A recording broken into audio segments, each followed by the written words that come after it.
love you forever and ever and ever.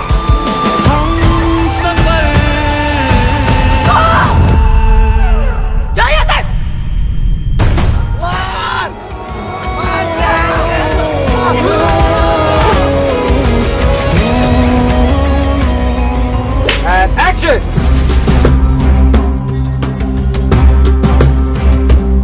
तो finally दोस्तों, अब तक तो आपने आहान पांडे और अनीत पद्दा की न्यू मूवी सैयारा को तो देख ही चुके होंगे। और अगर आपने अभी तक इसे नहीं देखा है और अगर आपको आशिकी 2, एक विलन, धड़क और सनम तेरी कसम जैसी फिल्में देखना पसंद है तो आपको ये मूवी एक बार जरूर देखना चाहिए, क्योंकि ये मूवी आपको वही सेम थिंग फीलिंग करवाएगी जो आपको इन सब फिल्मों को देखते टाइम हुआ था, जिसमें हमें एक स्ट्रगलिंग सिंगर क्रिश कपूर की कहानी को दिखाया जाता है जो अपनी आवाज की दम पर अपनी पहचान बनाना चाहता है।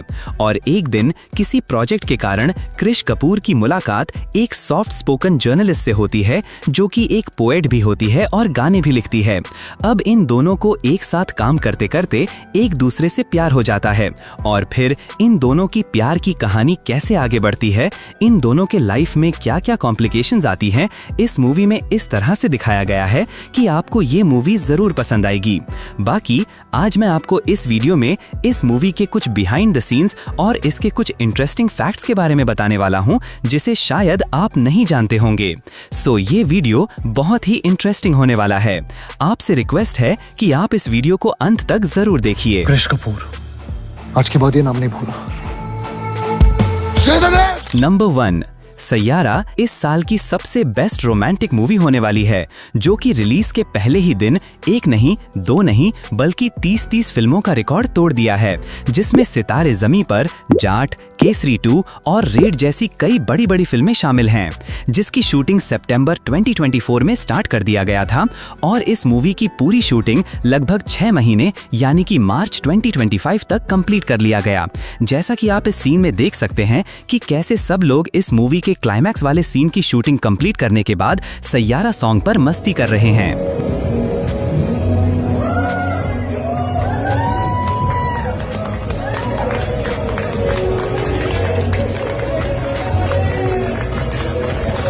जैसे ही ये मूवी स्टार्ट होता है तो हमें कुछ देर बाद ये वाला सीन देखने को मिलता है जिसमें वाणी और उसके पिता कार से जा रहे होते हैं, जिसे शूट करने के लिए कुछ इस तरह से कार पे ही कैमरा को फिट किया गया था।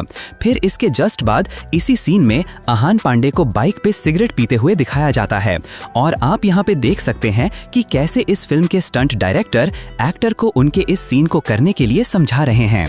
हालांकि जहाँ पे भी ये बाइक को बहुत स्पीड में चलाने वाला सीन था उसके क्लोजअप शॉट्स के लिए तो आहान पांडे से ही शूट कराया गया, लेकिन जिस भी बाइक सीन में हमें आहान पांडे का चेहरा नहीं दिखता है उस सीन को आहान पांडे के इस बॉडी डबल से शूट कराया गया था। और फिर इसके बाद हमें इस मूवी का फर्स्ट सॉन्ग एक धुन सुनने को मिलता है, जिसका कॉम्पोजिशन मिथुन शर्मा ने किया है और इस गाने को अरिजीत सिंह ने गाया है, जिसे आप यहाँ पे शूट होते देख सकते हैं कि कैसे इसकी शूटिंग के लिए मेकर्स ने रियल में आर्टिफिशियल बारिश करवाई थी।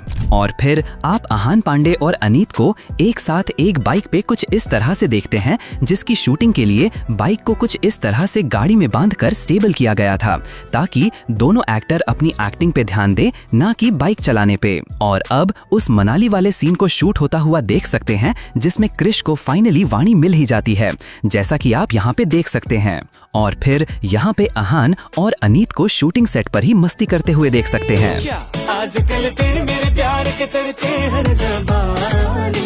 नंबर 2, जैसा कि हम सब जानते हैं कि बॉलीवुड इंडस्ट्री रीमेक फिल्में बनाने में काफी इंटरेस्टेड रहती है, क्योंकि उनको एक हिट फिल्म और उसकी स्टोरी बनी बनाई मिल जाती है।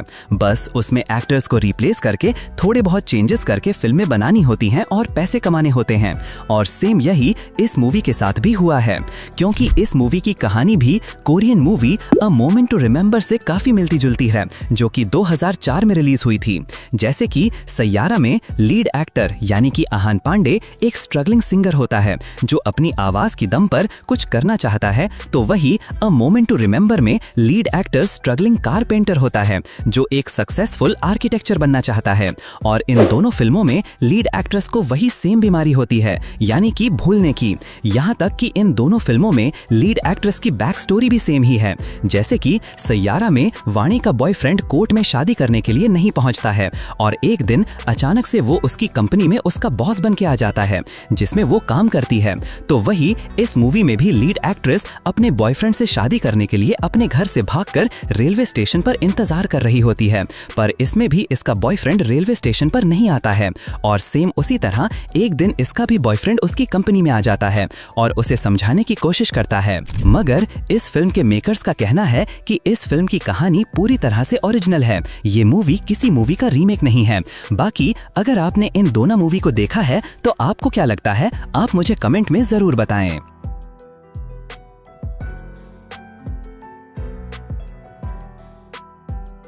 नंबर 3, इस मूवी का टोटल बजट लगभग 60 करोड़ रुपए बताया जा रहा है, जिसमें इसका पोस्ट प्रोडक्शन, म्यूजिक, एडवर्टाइजिंग और प्रमोशनल कैंपेन्स का भी बजट शामिल है।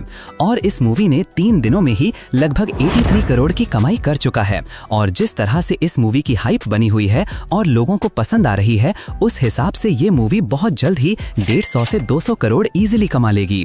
पर क्या आप जानते हैं कि इस मूवी में काम करने के लिए इसके लीड एक्टर्स ने कितने पैसे लिए हैं?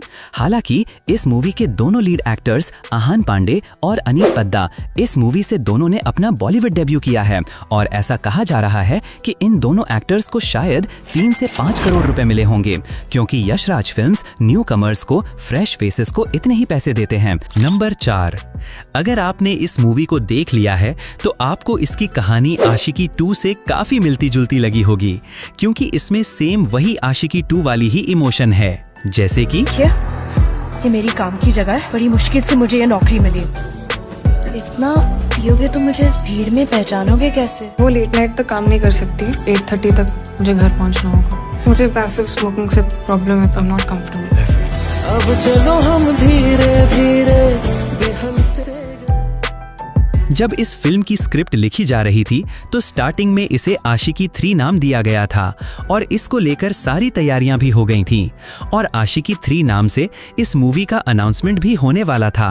बट अनफॉर्चुनेटली उसी टाइम किसी बात पर मुकेश भट्ट और भूषण कुमार के बीच बहस हो गई और ये फिल्म आशिकी 3 के नाम से नहीं बन पाई, क्योंकि 1990 वाली आशिकी फिल्म को महेश भट्ट ने डायरेक्ट किया था और भूषण कुमार के फादर गुलशन कुमार ने प्रोड्यूस किया था। और 2013 वाले आशिकी 2, जिसमें आदित्य रॉय कपूर और श्रद्धा कपूर लीड रोल में थे, इसको मोहित सूरी ने डायरेक्ट किया था और T series and Bhatt camps ने प्रोड्यूस किया था और ये आगे चलकर आशिकी 3 भी बनाने वाले थे, लेकिन इन दोनों के बीच बात नहीं बनी। और फिर बाद में मोहित सूरी ने इस मूवी की कहानी को आदित्य चोपड़ा को सुनाया और वे इस मूवी को बनाने के लिए तैयार हो गए और मूवी का टाइटल आशिकी 3 से बदलकर सैयारा कर दिया गया। ये नाम नहीं भूला। नंबर 5, ये फिल्म बॉक्स ऑफिस पर धमाल मचा रही है और ऐसा लग रहा है कि आहान पांडे इस रोल के लिए परफेक्ट हैं। लेकिन आप ये जानकर चौंक जाएंगे कि इस फिल्म के डायरेक्टर मोहित सूरी इस मूवी में आहान पांडे को कास्ट नहीं करना चाहते थे।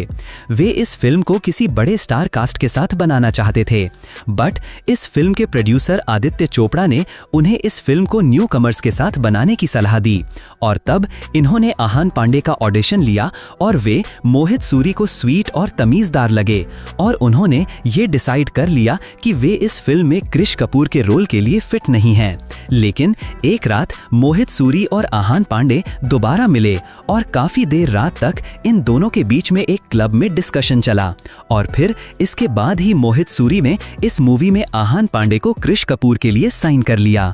और वाणी के रोल के लिए मेकर्स एक ऐसी लड़की की तलाश कर रहे थे जो अपने फेस के साथ किसी भी तरह का कॉस्मेटिकली बदलाव न करवाई हो, यानी कि प्लास्टिक सर्जरी वगैरह न करवाई हो।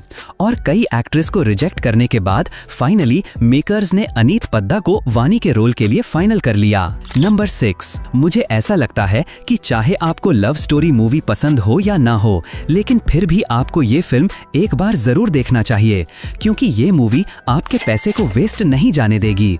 अगर आप इस मूवी के स्टोरी से अपने आप को कनेक्ट कर पाते हो तो आप इसके हर मोमेंट को एंजॉय करोगे और आप भी ये सब करने पे मजबूर हो जाओगे जो कि ये लोग कर रहे हैं।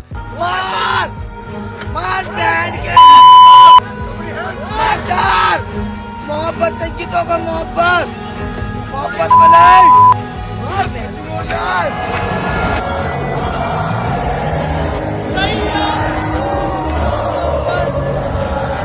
बाप रे, ये खेला है। अरे बाप रे बाप। और अब इस चच्चा को देखिए जो इस मूवी से ऐसे कनेक्ट हो गए हैं कि ये अपनी पलकें भी नहीं झपका रहे हैं। और अगर फिर भी आप इस मूवी की स्टोरी से अपने आप को कनेक्ट नहीं कर पाते हो तो आपको उन्हीं सब के एक्शन और रिएक्शन को देखकर बहुत मजा आएगा जिन्हें ये फिल्म उनके दिल पे लगी है। मूवी देख लेने दे, चुप हो जा।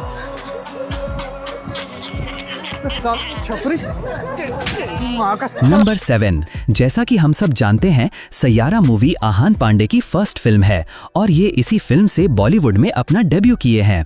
पर आप ये जानकर चौंक जाएंगे कि इनका डेब्यू इससे पहले ही एक सुपर हीरो वाली फिल्म से होने वाला था जिसमें आहान पांडे एक सुपर हीरो का रोल करने वाले थे और अजय देवगन विलन का रोल करने वाले थे।